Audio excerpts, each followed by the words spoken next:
একটা জিনিস আমি আমার গুরুজনদের মধ্যে প্রায়শই লক্ষ্য করেছি, যখনই আমি তাদেরকে কখনো বলতে যাই যে আমি একটা স্টার্ট আপের কথা ভাবছি বা কিছু, আমাকে প্রথম যে জিনিসটা শুনতে হয় সেটা হচ্ছে যে ব্যবসাতে কিছু নেই বাপু, ব্যবসা করে মানে লাভ হবে না, তার থেকে তুমি বরং একটা চাকরি দেখো।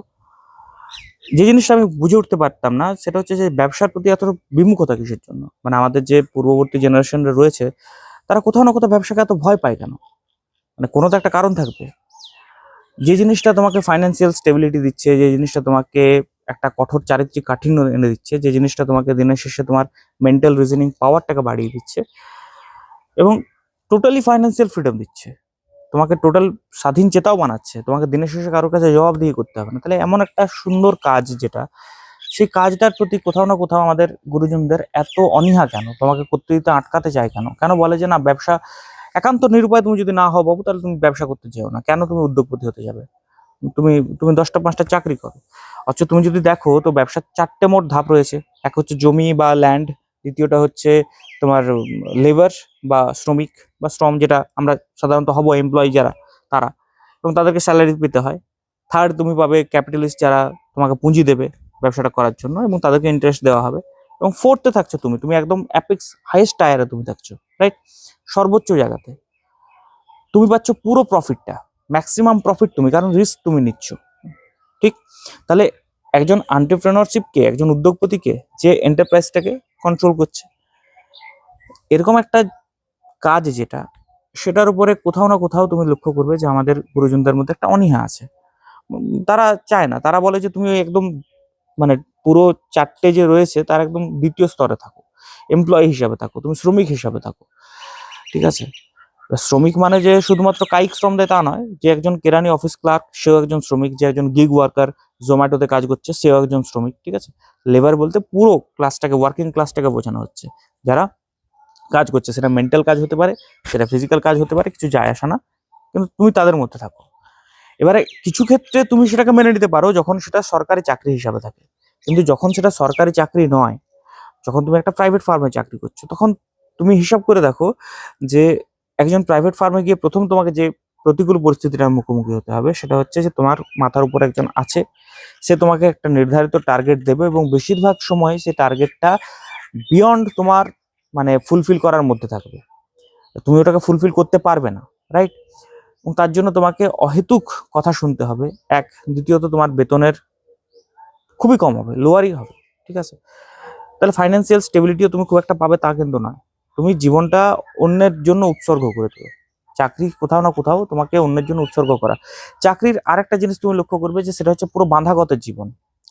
তারপরেও আমাদের গুরুজনরা কেন এক্স্যাক্টলি চাকরিটার উপরে জোর দেন, কেন উদ্যোগপতিকে, বিশেষ করে ব্যবসায়ী যাদের হয় তাদেরকে কেন একটু এড়িয়ে চলেন, তোমাকে বারণ করেন? প্রথমত তো আমার মনে হতো যে এটার পিছনে হয়তো একটা মানে ক্যাপিটাল কারণ, যে হয়তো আমাদের আত্মীয় স্বজন যারা থাকে তাদের হয়তো ধারণা যে তুমি যে মুহূর্তে বললে যে আমি একটা স্টার্ট আপ বানানোর কথা ভাবছি, তারা হয়তো ভাবে যে এবার তাহলে আমাদের কাছে টাকা চাইবে, এবার তো একে টাকা দিতে হবে, এবার এর যদি ব্যবসা না চলে, এর যদি ব্যবসাতে লাল বাতি জ্বলে যায়, এর যদি স্টার্ট আপ ডুবে যায়, তাহলে তো আমাদের ক্যাপিটাল গেল, আমাদের তো টাকা গেল, ঠিক আছে? তাহলে লাভের গুড় তো আমার পিঁপড়ে দেখাবে। এটা একটা কারণ, এটা আমার মনে হয় যে এটা একটা মেজর কারণ হতে পারে। সেকেন্ড যে কারণটা হতে পারে সেটা হয়তো অনেকটা বেশি সাইকোলজিক্যাল, এবং আমার মনে হয় সেটা অ্যাফেকশন বা স্নেহজনিত কারণ, যে দিনের শেষে তারা অনেক ব্যবসাকে ফেল করতে দেখেন, কোথাও না কোথাও একটা ভয় আছে, তাদের মনে হয় যে আহ, ব্যবসাতে ততটা স্টেবিলিটি নেই, ততটা স্থায়িত্ব নেই, আজকে ব্যবসা আছে কালকে সেই ব্যবসাটা ডুবে যেতে পারে। তারা তোমাকে বারণ করার চেষ্টা করেন যে না বাপু তুমি ওই পথটাতে যেও না, ওই পথটাতে গেলে তুমি ডুবে যেতে পারো, এটা কনসার্ন থেকে করেন, ঠিক আছে? কিন্তু এটা সব থেকে বড় সমস্যা হচ্ছে তারা অধিকাংশ ক্ষেত্রে বোঝেন না যে যদি ডুবে তো চাকরি ডুববে। তাদের বক্তব্য হচ্ছে যে দেখো, তোমার যদি চাকরিটা কোনো একটা কোম্পানিতে তুমি চাকরি করছো, সেই চাকরিটা যদি চলে যায় তুমি অন্য কোম্পানিতে ঢুকবে, সেখানেও যদি চলে যায় তো অন্য কোম্পানিতে ঢুকবে, তুমি প্রমোশন পাবে। কিন্তু যে জিনিসটা বোঝে না যে এই একই কথা ব্যবসার ক্ষেত্রেও খাটে। একটা ব্যবসা শুরু হতে যতক্ষণ, একবার যদি সেটা ট্র্যাকশন পেয়ে যায়, একবার যদি সেটা বুম করে যায়, তোমার স্টার্ট আপটা যদি আজকের দিনে এন্টারপ্রাইজেস লেভেলে পৌঁছে যেতে পারে, তাহলে সেটা আর কোনোদিন তার ফল আসবে না। তুমি বলতে পারো যে একটা পার্টিকুলার ডাউনফল আসতে পারে কোনো একটা সেগমেন্টে, কিন্তু ওভারঅল তোমার ব্যবসাটাতে সেরকম ডাউনফল কখনো আসবে না, সেটা একটা চাকরির থেকে অনেক বেশি স্টেবল থাকবে, কারণ দিনের শেষে তুমি তাকে স্ক্র্যাচ থেকে তৈরি করছো, রাইট? কিছু শালিকের আওয়াজ আসছে, সরি তার জন্য, আমি এখন মাইকটা হাতে নিয়ে নিচ্ছি তার জন্য। এটা কিন্তু আমাদের গুরুজনরা বুঝতে পারেন না। তাদের ধারণা হয় যে আমাদের যে স্টেবিলিটি রয়েছে সেটা শুধুমাত্র চাকরিতে রয়েছে। ফলে এই যে সমস্যাটা তৈরি হয়, তুমি কোনোদিন অ্যাকচুয়ালি দেখতেই পারো না যে তোমার যে ছোট্ট স্টার্ট আপটা রয়েছে সেটা একদিন গ্রো করলো, সেটা একটা বিরাট বড় এন্টারপ্রাইজেসে বদলে গেল, কারণ তোমাকে শুরুতেই কেটে দেওয়া হয়। আমার মনে হয় যে দেখো, তুমি গুরুজনদের পাল্টাতে পারবে না, তাদের দুনিয়াটা একদম আলাদা, ঠিক আছে? তারা তোমার দুনিয়ার মতো করে সমস্ত জিনিসের বিচার বিবেচনা করবে না। তুমি যতটা তোমার সময়টাকে বোঝো, তারা সেই সময়টাকে বুঝবে না তার কারণ তারা তাদের সময়টা পেরিয়ে চলে এসেছে। আজকের দিনে একটা 60-65 প্রৌঢ়কে তুমি তাকে বোঝাতে পারবে না, একজন বয়স্ক মানুষকে বোঝাতে পারবে না, সে তার ব্রেন ওটাকে কম্প্রিহেন্ডই করতে পারবে না। কিন্তু তুমি পারবে, টাইমটা তোমার। তাহলে তুমি ভালো মতো বুঝতে পারছো যে স্টেবিলিটির প্রয়োজন আছে। কাজকে ওইভাবে করা সম্ভব নয় যে তুমি যদি ভাবো যে আজকে আমি সারা জীবন একজন এমপ্লয়ি হিসাবে কাটাবো, দিনের শেষে তুমি যেদিন বুড়ো হবে না, সেদিন তুমি কোথাও না কোথাও ফিল করবে যে আমি যদি একটু সাহস করে রিস্ক নিতাম, আমি যদি বোঝার চেষ্টা করতাম যে অ্যাকচুয়ালি স্টেবিলিটি চাকরির থেকেও বেশি ব্যবসাতে রয়েছে। কারণ তুমি লক্ষ্য করে দেখো যে টিসিএস এর মতো কোম্পানিও কিন্তু বহু লোকের ছাঁটাই করে দিয়েছে হালে। তাহলে ব্যবসার ক্ষেত্রে কিন্তু সেটা ব্যবসাতে তো তুমি মালিক, তুমি একজন উদ্যোগপতি হিসাবে তোমার এন্টারপ্রাইজেসের মালিক তুমি। এবারে এই জিনিসটা কিন্তু তুমি একজন গুরুজনকে বোঝাতে পারবে না। তার দুটো কারণ আমি তোমাকে বললাম, যে একটা হচ্ছে পুঁজির কারণ, আর দ্বিতীয়টা হচ্ছে ওই স্নেহের কারণ, যে পাছে পাছে তুমি না পারো। আর তুমি যদি না পারো তাহলে কিন্তু তোমার ফাইন্যান্সিয়াল লস হবে। সমস্যাটা হচ্ছে কি জানো তো, যে ফাইন্যান্সিয়াল লস যেটা, তুমি যে মুহূর্তে এমপ্লয়ি হিসেবে ঢুকবে না, তোমার হওয়া শুরু হয়ে যাবে। দ্য রিয়েলিটি ইজ, তোমার ফাইন্যান্সিয়াল লস সেই মুহূর্তে স্টার্ট হয়ে যাবে যে মুহূর্তে তুমি একজন এমপ্লয়ি হিসেবে ঢুকবে।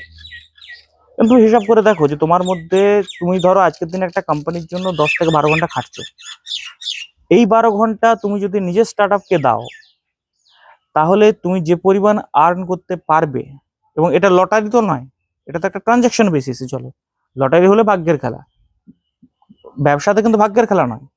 ব্যবসাটা পুরো দস্তুর আছে যে তুমি ব্যবসাটাকে কিভাবে অ্যানালিসিস করছো, মার্কেটকে কিভাবে দেখছো, চাহিদা এবং জোয়ানের জায়গাটাকে কিভাবে বুঝছো, সেই অনুযায়ী কি কি স্টেপ নিচ্ছ। মানে আমার গত 4 মাসের যেটুকু এক্সপিরিয়েন্স রয়েছে এন্টারপ্রেনারশিপ হিসাবে, তাতে আমি বলতে পারি তোমাকে যে একটা স্টার্ট আপ তখনই বিল্ড আপ হতে পারে যখন তুমি প্রপারলি মার্কেটটাকে অ্যানালিসিস করবে।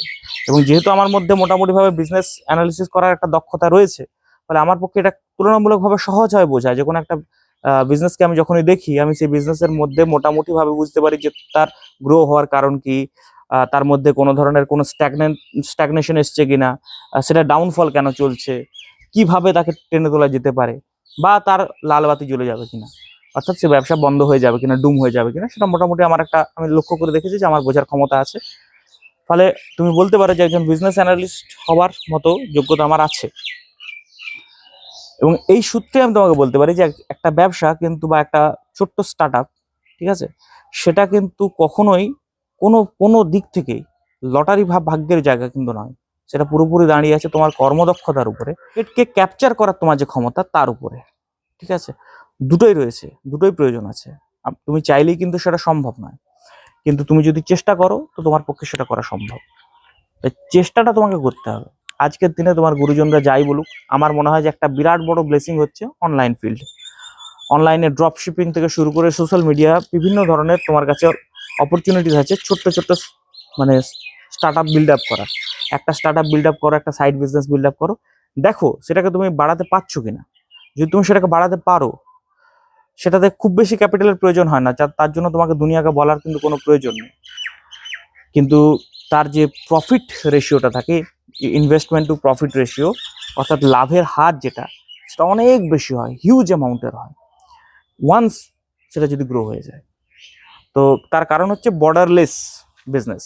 অনলাইন আজকের দিনে বর্ডারলেস বিজনেস। তুমি তাকিয়ে দেখো, তুমি ভারতবর্ষে বসে তুমি আমেরিকার কাউকে নিজের জিনিসপত্র বিক্রি করতে পারবে, নিজের পরিষেবা দান করতে পারবে, ঠিক আছে? অর্থাৎ গুডস অ্যান্ড সার্ভিস দুটোই তুমি করতে পারবে।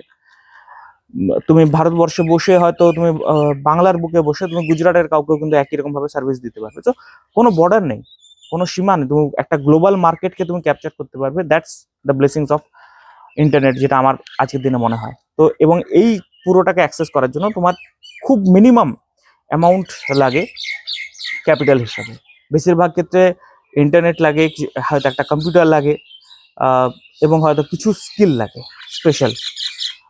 আদারওয়াইজ খুব একটা তোমার ক্যাপিটালের প্রয়োজন হয় না। তুমি, আমার মনে হয় যে 2-2.5 লাখ টাকা 3 লাখ টাকার মধ্যে তুমি মোটামুটি ভাবে করতে পারো। এমনকি এর থেকেও কমে করা সম্ভব, 10,000, 30,000, 20,000 টাকার মধ্যেও অনলাইনে।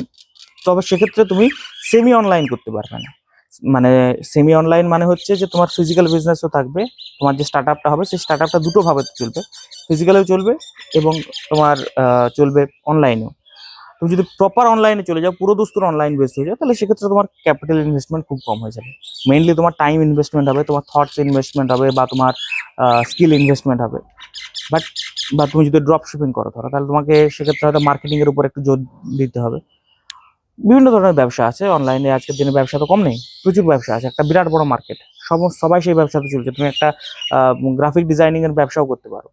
আজকাল অনেক ইউটিউব ক্রিয়েটার রয়েছে যাদের থাম্বনেলের প্রয়োজন হয়, তা তুমি তাদের জন্য থাম্বনেলও বানিয়ে দিতে পারো, সেটাও এক ধরনের ব্যবসা। ঠিক আছে, তুমি একটা মিডিয়া হাউস তৈরি করতে পারো, সেই মিডিয়া হাউসটাও একটা ব্যবসা। বেসিক্যালি এগুলো সবই এন্টারপ্রেনার, মানে তোমার এন্টারপ্রেনারশিপের আন্ডারে পড়ে। ঠিক আছে, এগুলো সবই হচ্ছে তোমার এন্টারপ্রাইজেস হওয়ার ক্ষমতা রাখে। একটু ছোট্ট স্টার্ট আপ তুমি যদি একটা বিল্ড করো, আস্তে আস্তে সেটাকে বাড়াও, তুমি নিজের চোখে অনুভব করতে পারবে যে তোমার জীবনে গ্রোথ আসছে। তো তোমাকে কিন্তু ওই পরের দিকে তাকিয়ে থাকতে হবে না, তোমাকে দিনের শেষে কাউকে শেয়ার বলতে হবে। এবং ট্রাস্ট মি, তোমার থেকে ভালো ব্যবসার স্থায়িত্ব কেউ বুঝবে না। তুমি যদি একবার ব্যবসার লাইনে আসো, তুমি যদি একবার নিজের উদ্যোগপতি হওয়ার সফরটাকে শুরু করো, তুমি রিয়েলাইজ করবে যে এই মার্কেটটা যতটা স্টেবল, চাকরির মার্কেটটা ততটা নয়। চাকরির মার্কেটটা বরং অনেক বেশি ওভার স্যাচুরেটেড। এতটা স্যাচুরেটেড মার্কেট যে তোমার চাকরি আজকে সকালে আছে, কাল মানে সন্ধ্যাবেলায় নেই, এরকম হয়ে যেতে পারে। বিজনেসের ক্ষেত্রে সেটা নয়। একটা বিজনেস শুধুমাত্র দাঁড়াতে যতটুকু সময় লাগে, তারপর সেটা গ্রো করে যায়। ইনফ্যাক্ট অনেক ক্ষেত্রে মানে তুমি বলতে পারো যে একটা খুব বড় চাকরির লেভেল কেউ, তুমি উইদিন 1 ইয়ার, 1 থেকে 1.5 বছরের মধ্যে তুমি তার স্যালারি থেকে শুরু করে সবকিছুকে তুমি পেরিয়ে যেতে পারবে। দ্যাটস দ্য, আমার মনে হয় যে বিউটি অফ বিজনেস। তাই বিজনেস বিমুখ হয়েও না, ব্যবসা বিমুখ বাঙালি হয়েও না, ব্যবসাটা করো। আজকের দিনে যখন তোমার কাছে সুযোগ আছে, ব্যবসাটা করো। ট্রাই করে দেখো, একটা ছোট্ট স্টার্ট আপ বানাও, এবং তারপর কোনো না কোনো একদিন তুমি লক্ষ্য করবে যে তুমি তোমার চাকরির হাত থেকে তুমি বেঁচে গেছো। দিনের শেষে তোমার কাউকে স্যার বলতে হচ্ছে না, দিনের শেষে তোমার মধ্যে একটা অসাধারণ চারিত্রিক কাঠিন্য তৈরি হচ্ছে, তুমি মানুষ হিসেবে যথেষ্ট ভালো হচ্ছে, এবং সব থেকে বড়